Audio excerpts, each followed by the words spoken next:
Radio NG urges you to help grow your community by buying local. When you buy local, you help create and keep jobs, reduce climate change impacts, and strengthen the local economy. So remember, the next time you shop, please buy local. Did you know that you can get the attention of the Nigeria police in case of a security breach? Oh yes, you can.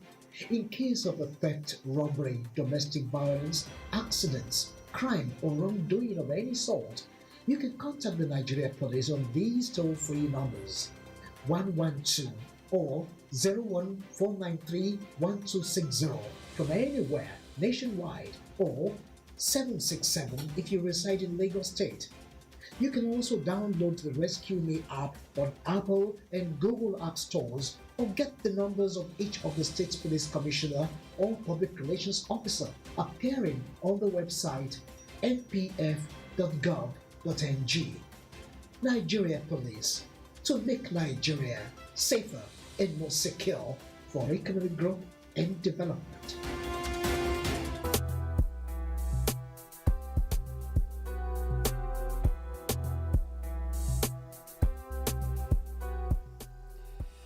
Yes, to make Nigeria safe and secure, make sure that you are on the lookout for everything that happens in and around you.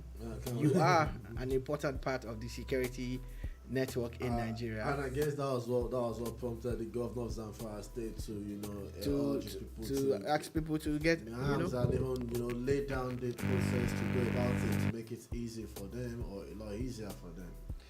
So on that note, we welcome you to Political Voyage right here on your Boom Radio NG. My name is Shola Rogers. And I'm Rabiu Musa Kwankwaso. And together we will take you on this ride through the world. There are times when people refer to politics as murky. And I like to say, what is not murky? Like, it's everywhere. So through the world, the turbulent world. Can we put a duration to it? Can we just say it's not 30 minutes? Can we just say 45 minutes of interesting politics? Exactly. Okay, yes, we can.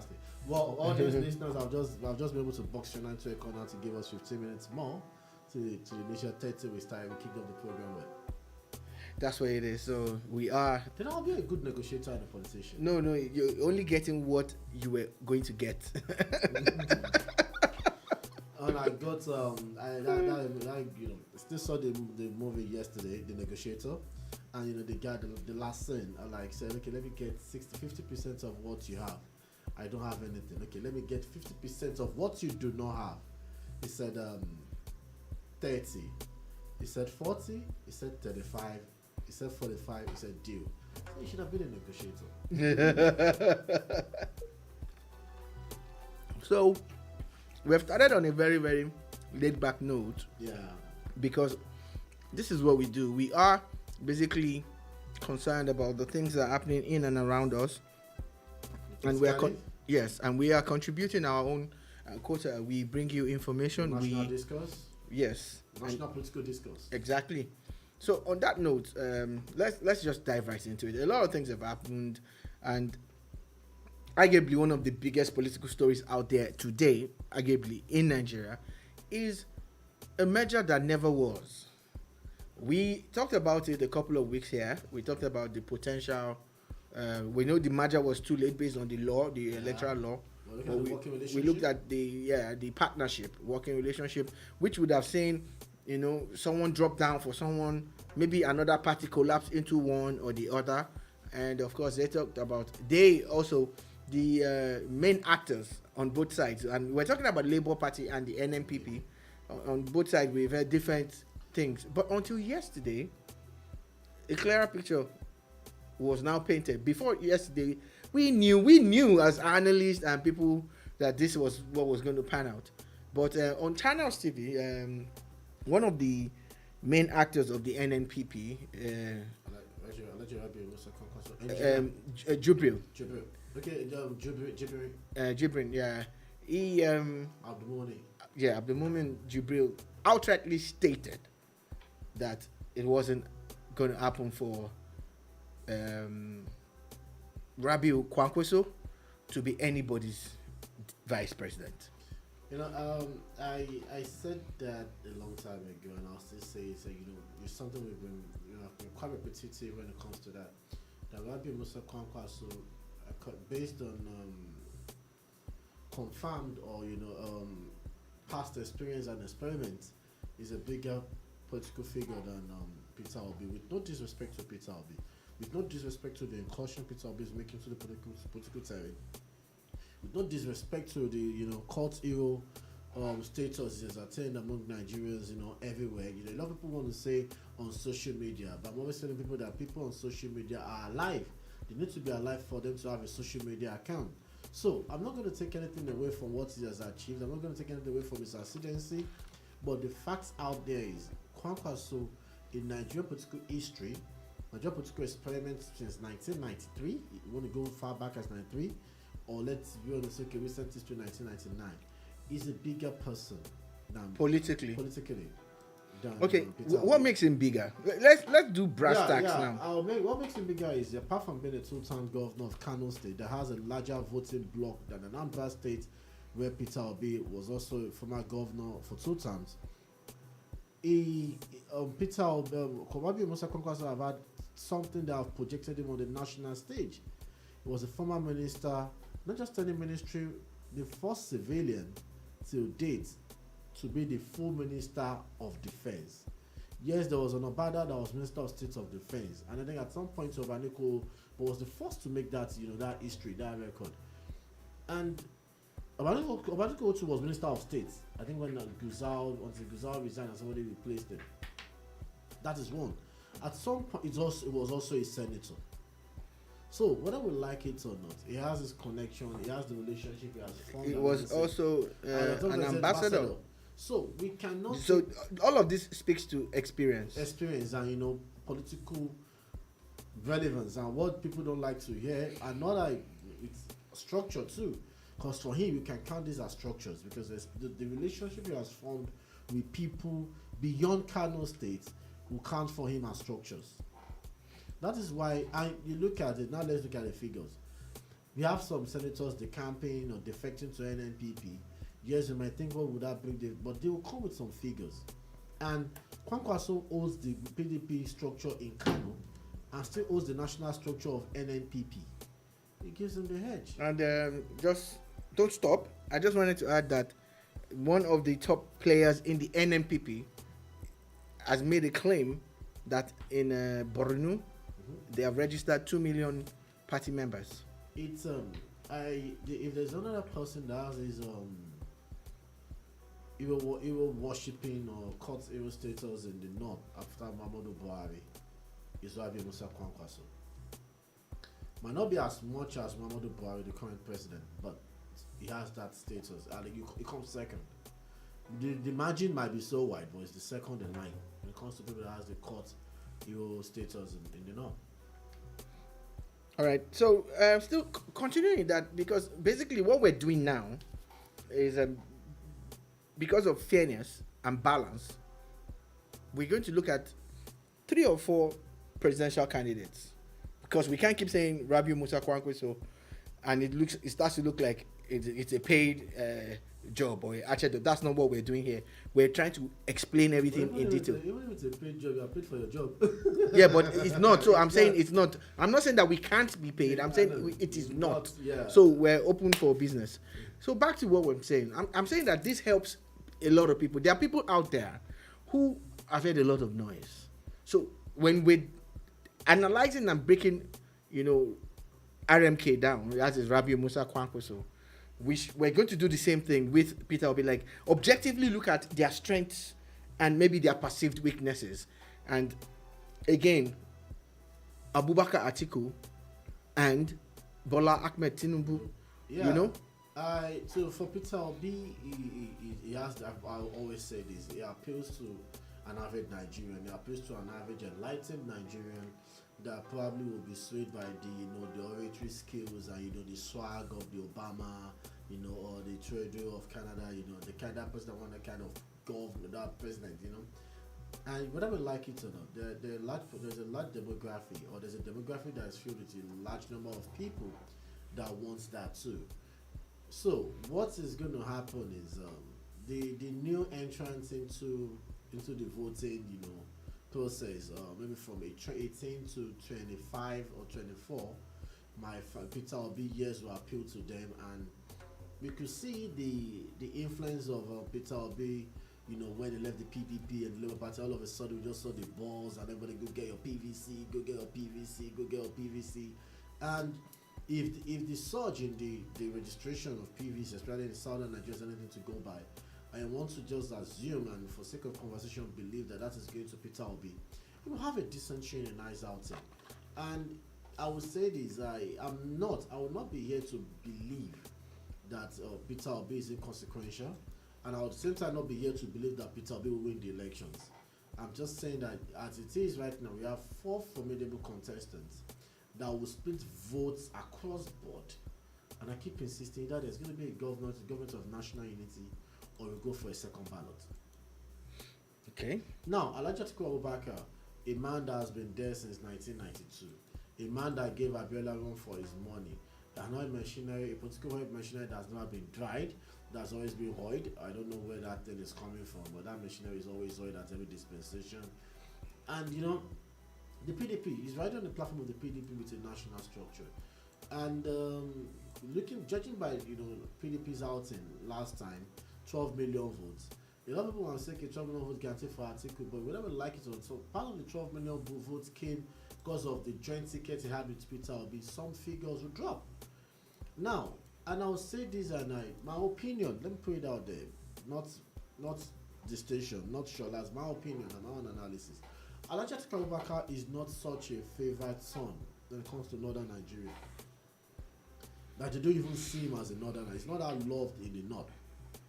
I think Atiku Abubakar will probably do well in north central and probably northeast and a bit of southern Nigeria, but definitely not in the core north like northwest. What will give him figures in the northwest is if the PDP governors there, or candidates there rather, now work for him as they work for themselves, and that's what will happen for the PDP.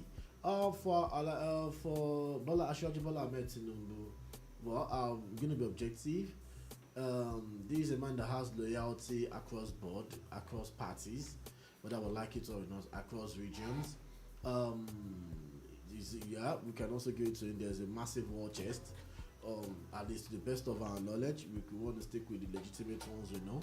At least if you want to go by what is the company allegedly owned by him, collect as royalty for doing the tax job for Lagos State, that's even enough to prosecute any elections. And it's a lifelong ambition. And another thing that will work for him or that will work against him is his choice of running mate. And that's another thing that is going to work for Peter Obi or kill Peter Obi's dream. Now, Peter Obi needs to get somebody from northern Nigeria, obviously who has to be a Muslim, to work in his favor. And it's just not just any banker or technocrat. It must be somebody that has the political influence too.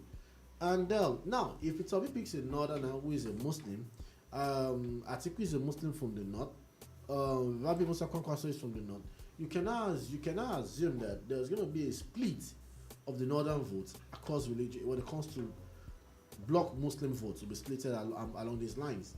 And that is the expo now for Peter Obi.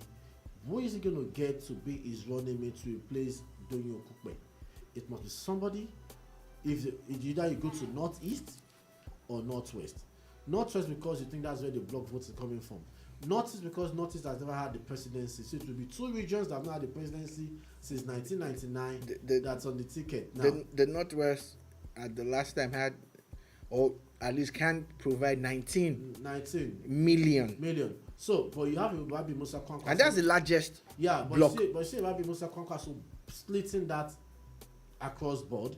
Now you pick your northern candidate from the northwest. It gives you north central and northeast as a battleground because everybody has started looking at northeast. Ademola Adeleke might likely obviously is expected that probably want to pick his candidate from northwest. If you want to pick his candidate from northwest, you can assume the person is going to be a strong Muslim and a strong political figure. If you go to northeast, he probably could get a Christian. But you see, so the permutations are there that tells an average and unbiased analysts to say this is very difficult to call because Peter Obi can wake up tomorrow and just choose somebody. I can come up with names. Because what if he wakes up tomorrow and say, okay, because I want the military stability, yes, all of us will clamor for Captain Aliu Blade. But Blade is quite young, might not have the relevance or the structure in northern Nigeria. From Niger State is not central. But let's say Peter Obi just wakes up tomorrow and say, okay, Colonel Dangua Umar, come and be my vice president. Umar is another.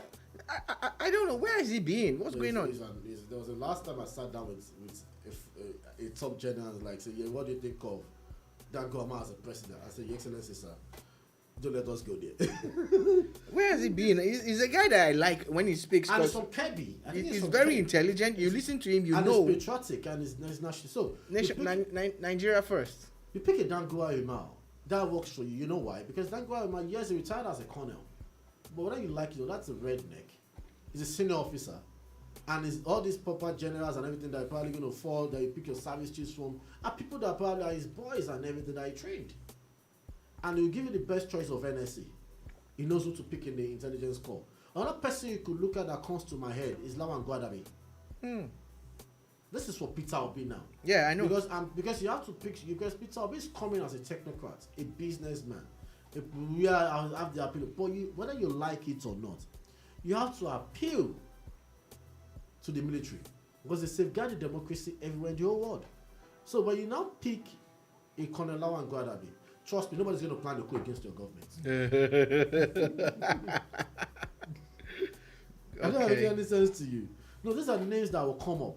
You cannot go poach Buba Mawa because he's now with APC, but he's a Muslim. And with what he's doing in NDLEA, you could say fine, fantastic. So you could have people you can pick, but for him to sell, he has to pick a northerner and probably a military. Because the reason I'm saying pick a former military personnel or senior officer, because the political structure in northern Nigeria as at today is being supervised by the former military guys. Yeah. So, and if he has a so-called backing of relationship with Obasanjo, you can just go to Itayoko in Abeokuta or Kuto, knock on Baba's door, please give me advice, and Obasanjo will give him one. So that's another angle for him now. So that is for Peter Obi, and that will make it sell. Then it will make it more difficult to call. Now, coming down south, Rabiu Musa Kwankwaso had picked a Ladipo Johnson. That's the name. As a placeholder. Officially, the placeholder is just a descriptive word. They will not. I know, but I'm riding on that. Yeah, but deliberately because a lot of people have come to recognize that word and. Hey, because who can he pick? Because Rabiu Musa Kwankwaso knows he doesn't want to go south. So strategically, should Kwankwaso do something and say, Tinubu is Yoruba and is Lagos, Southwest. Should he look at a strong kind of non-attached Southwesterner to pick, or should he just play the North-South card and pick someone from maybe the South because they don't really have anybody that is contesting amongst the top 3 or 4 candidates, or the Southeast where there's a Peter Obi and there might be a strong Southeastern figure that he would. I don't think anybody in Southeast would want to pick that ticket. There's a cost behind Ohani's Indigo. But Okowa keeps insisting that he's Igbo, and he has picked the PDP ticket. South, you should sit down. But he still granted interviews and said he's Igbo. What we have in Nigeria is from South and it's not Igbo. It's in Delta State. You should calm down, please. Just like we have Yoruba speaking people in Kogi. But that doesn't mean they're not Yoruba. But that doesn't mean they are Yoruba. When that doesn't mean they are from Southwest. Yes, but it doesn't mean they are not Yoruba. I know. So what you're saying is that it does not mean that Okowa is not Igbo, but he's not from the Southeast. So you should leave Southeast out. That's what you're saying. Yeah, you should just stick with the South. Now the question is, if you ask me, what do you want to suggest? Because I know what I'm. You see, whether we like it or not, there are some people who call the elders, some people call the landlords. If I want to split the minds and the loyalty and the sentiments of the landlords, I'll go and pick one of their sons. Okay. in Southwest, which a lot of people overlook. Okay, so who would you be looking at? Retired Brigadier General Oyinlola. He's their boy. Because Obasanjo's boy. Is that baby? Not. Yeah, but this would be against the PDP now. This will be against the PDP and because, even the APC at some point because it's from Osun State. Well, the reason why I said that is because PDP will suffer it more. And Oyinlola has been, whatever like was a former military administrator of Lagos State, former governor. So he has his clout. Whatever, like, he will have his followers that will join him with the NNPP. He would. He will. I know. There was a time I looked at Southwest, and it's so sad that there's a dearth of leadership in Southwest. Who do you want to? Who at the point you want to say, Peter The Rock? Do I love his style of politics? But he's PDP. But anybody can pitch on anybody now. No, but I mean, let's be real. So there are some people that they will not move. Yeah, someone like Fayoshi, if he wanted to move, he would have moved a long time ago. I'm just mentioning names that you'd have think of. Yeah, but that doesn't mean that there's a dearth of leadership. There's a dearth of people that can be picked by an opposition person. Well, for me, when I mean leadership, it's just at the last APC presidential Congress, there were 3 people from Ogun State. We knew there were just 2 people from Ogun State. Yemi, there were 3. There was. You can 2. still count, can't you? No, there were 2. The other one. Yemi Oshibajo. 1. Ibikule Amosu. 2. And then former Speaker Bankole. Comedian. No, I disagree with you, Yemi. The right honorable Bankole. Come on, no, Yemi, no. You see, there were 3 presidential aspirants. If the Meji Bankole should run for local government chairman, Abubakar South, it would win. He would lose. Why would he want to belittle himself? Someone who was number 4 man. They was been trying to be the governor of Ogun State since like forever. But he didn't contest his primaries, did he? He tried it at some point. He didn't contest this one. He went for presidency. I mean, he paid 100 million naira. So don't put hand in my mouth. What's this hand in your mouth business now? Let us stay focused right here. We are on a political voyage. We are. If they're gonna with that promise, he won't have. In fact, his vote will be a negative integer. Because in fact, some other people will say, so delegates will tell, don't let us go there. So we're still here, and one of the things that transpired a couple of weeks ago was the Ekiti gubernatorial elections, and we also how that played out, how it panned out, and everything that transpired there. And we know that there's an election again in the southwest, another state in the southwest, Osun State to be precise. And talking about Osun State, because we're not done with analyzing these presidential people. I think it's something that we're going to continue. It's going to be like a continuous assessment, like when they did for us when we were in school then. So, Yemi, Osun State, the PDP has now constituted a 128-member campaign council for the Osun gubernatorial elections. The council is made up of Chairman Doyediri, the governor of Bayelsa. Number 2 is Engineer Sheyi Makinde, the governor of Oyo. I should stop. Just stop. You know why? Okay, carry on, Yemi. You know why? If you are mentioning these names and they are coming to stamp their integrity, reputation on something and similar, clout on something similar, something you can be proud of, then I would want you to go on without the impressive list, But for who? For the PDP Ademola candidate Jackson Adeleke. Where is his middle name Jackson? Yes, now that's what it is. I think they said it's Jackson. Oh, I didn't know. I thought I didn't call Ogun. I guess that's how you can dance. But for me, it's, as much you have a problem with him dancing. I have a problem with everything the guy represents. How do you mean? And if the guy represents the guy defines, or the guy tells me it's going to be another disastrous experiment in governance. Whoa. A waste of space in representative democracy. But I'm not from Osun State. Let me say this out here. As much as I might have my anger, reservations about or averse to APC, anything APC, I would still prefer Oyetola to that disaster. It's that bad, you mean? No, it's going to be a mistake in governance. That would be an error that Osun State. So you feel that this 128-man committee is just an exercise in futility? Why would even? You see, sometimes I try to imagine how these leaders in the political party think, because I don't see how I, as a person, I of blessed memory, without dropping names or trying to chase class, I was in a strategic meeting with former governor of Niger State, late engineer Abubakar. That was in 2013.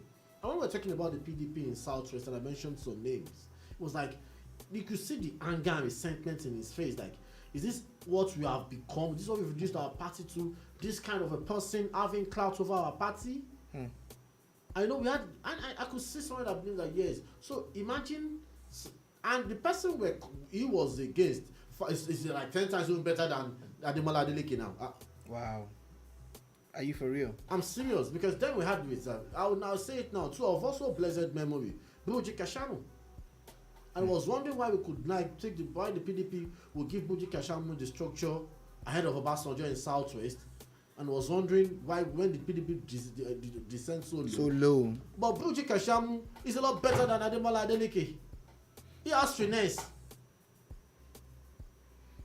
Ademola Adeleke, I pray for the people of Osun that, man, it is where we believe is the source because of Ife. Please do not contaminate the source. Okay, Yemi, again, do you TV? Yes, is the chairman. Come and talk, and someone say, any suru, I came with $1 euro. Is that a kind of someone that was on the radio interview that was reading? I couldn't even read, but that wasn't even coherent. But I think he was just looking at some bullet points that he has scribbled down. Everybody seems to be of the opinion that he was reading is a script. It was a bullet point that comes from me, man. I remember. Do you know why I fell in love with Raji Fashola? No, you know that the guy can yarn. The guy, you know, but you see, the thing about it is even Badamosi of the PDP in Lagos State. Some people that will tell you what they want to do, it comes from here. If it's not here, if you are reading something from the scripts or whatever, you are so uncoordinated. You can sit me down and tell me if you become the governor of Lagos State or Ogun State, tell me what you want to do. Without I will tell you what I want to do right here, right now in 5-10 minutes. I'll tell you my plans for waste management. I'll tell you my plans for security. I'll tell you my plans for health. I'll tell you my plans for education. You're really convinced that Ademola Adeleke cannot tell you these things. Ademola Adeleke is so empty to say anything. I beg to differ. When it comes to governance, I'm not talking about. He's a successful businessman, and you know at times those it's like Adebutu not a successful businessman by definition. But what does I don't know 5 and 6. What are Adebutu got to do with this? No, it's not the same thing. But we're discussing Osun State. I know, but that was what I'm talking about. I still end up discussing that in Ogun State at some point. We're not going to discuss Ogun State. I'm from Ogun State, and it's painful. That's my state too. That at some point, you think you would deny him of his universal adult suffrage rights? I'm not denying this. So no, it's just one vote now, and I campaign either for or against. So why shouldn't he be contested? Why shouldn't you see? You know the similarity in these two men. Look, do you see that other one interview at the rally? I saw the rally. If you are a primary school boy, would that rally convince you? Maybe. Okay, I know where you stand. Don't worry. All right, let us move on from this, and still staying in Osun State, Yemi. It is reported that 10,000 members of the PDP are crossing to the APC, and they are being received as we speak. I pity those people. I can imagine their pains and suffering. And you know the trauma between having Ademola Adeleke as a flag bearer. I can imagine. So what 10,000 people leaving is because yes, they don't want to stand the mental torture. But Ademola Adeleke won the primaries fair and square. No, there was a litigation. You see, there are some standards we should be setting. I know at the platform when we talked about the delegates, I think there's a need for us as a country to come up with a political bureau that is non-partisan. That what the political bureau will do for us as a country is to please screen political aspirants and get us the you could come up with an hybrid or probably an improvement, or you could tropicalize the system in China. but you have to prove there should be a level of track record for you to now start aspiring for elective offices. You don't just come from the bush and tell him you want to be the king in the city. No, we should because whether we like it or not, the destiny or destinies of the people of Osun State will lie in the hands of anybody that becomes the governor for the next 4 years. All right. There's something that I have heard a lot of people talk about, and we're going back to the analysis as it concerns the top presidential candidates. And in your in-depth look at Peter Obi, Atiku, Bola Tinubu, and Rabiu Musa Kwankwaso, there's something that's consistent with three of those candidates. Yeah. And it's the fact that they have all held executive powers. Yeah. Do you all think... All of them. No, just three of them. Peter Obi, governor. Two times governor. Bola Tinubu, 2 times governor. Kwankwaso, 2 times governor. Atiku, Bola Tinubu, former senator. Kwankwaso, former senator. Atiku, former vice president. He did not at any point in time. He won the election to be governor of Adamawa, but he never ruled. Yeah. You see, he has always been like second fiddle to the president. Yeah. And I do not recall in 8 years, even Yemi Osinbajo was acting president a couple of times. I do not recall. With all the junketing that Baba Obasanjo did then, I did not recall. Obasanjo was not sick, and Obasanjo was very aware of what was happening. That's what I'm saying. He traveled a lot, and I did not hear, you see, this is where I'm going, him hand over to Atiku for a minute to say, this is your acting president. So at no point in time has he held executive powers. And people are saying, will this not be something of a downer? Because these other three guys, at least they've had to take tough decisions. You can't take that away from those three. You see, when it comes to Alhaji Atiku Abubakar, I don't know. Well, I wish everybody well. That's your analysis. Wow, that's. Yemi, you were about to say something that you held back. No, I don't want to. I don't want to be I don't want to seem partisan. But you're not being partisan, you're analyzing. No. And if your analysis is partisan, so be it. No, because for Atiku Abubakar, I have my doubts. But for me, why I held things back is I would not want to base my assessment or analysis based on private conversations and things like that. Maybe we've had but I'm asking you a direct question. There is a school of thought, I repeat again, that are saying that having executive powers for 8 years is a big deal. No, it's a big deal, but when you now look at not having the executive power at that higher level, you can want to say makes up for the power he didn't have at a lower level. Because again, another school of thought is like, oh, but he was vice president. He understands the inner workings of government. Yeah, and apart from that, being a vice president is virtually the vice chairman, and even at some point the chairman of a lot of constitutionally established bodies. Especially when it comes to the National Defense Council, National Security Council, National Privatization Council, so a lot of those things which, some governors are part of the Security Council, but some of those things you probably think he has an understanding of the workings of the country on a national stage or a national sphere. But beyond that, I think Shola, the executive knowledge or background will not count. It's just the votes of the people and the assessment of the people of these guys. That's towards winning the election. We're talking about towards governance now. That question is centered around governance, not winning an election. Governance.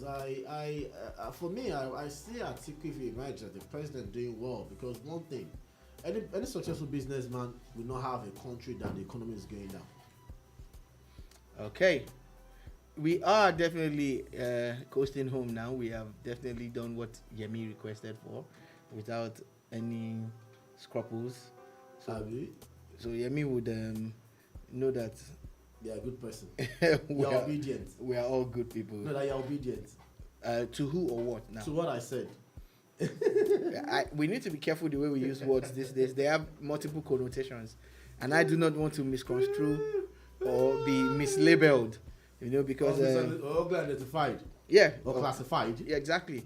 Because at some point, some of us are going to have to come out and get involved. Because the way things are going, you need to open your eyes. Yeah. So, for me, All right. So, Yemi, say what you want to say. for me today in history, and it's a long day in history.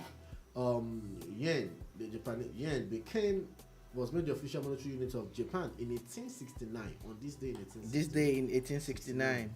And the quotable quote for me today, we said this, we discussed this before we came on there. And I'll say it and I'll relate it to what is happening in Nigeria. He said, I am indebted to my father for living, but to my teacher for living well. And that quote was from by Alexander the Great. Wow. So what am I saying? I think we need to look at our teachers, we need to look at our lecturers, and say a very big thank you to them for living, for those of us that are living well now. And the government needs to do more, and please answer ASU, so that the generation coming, or this present generation too, can live well. Please end this strike, federal government. Okay, so that's a call on the federal government to end the strike coming from Yemi Saka. I have a very divergent view, and I'm going to air it briefly. I do not believe in the contraption called ASU.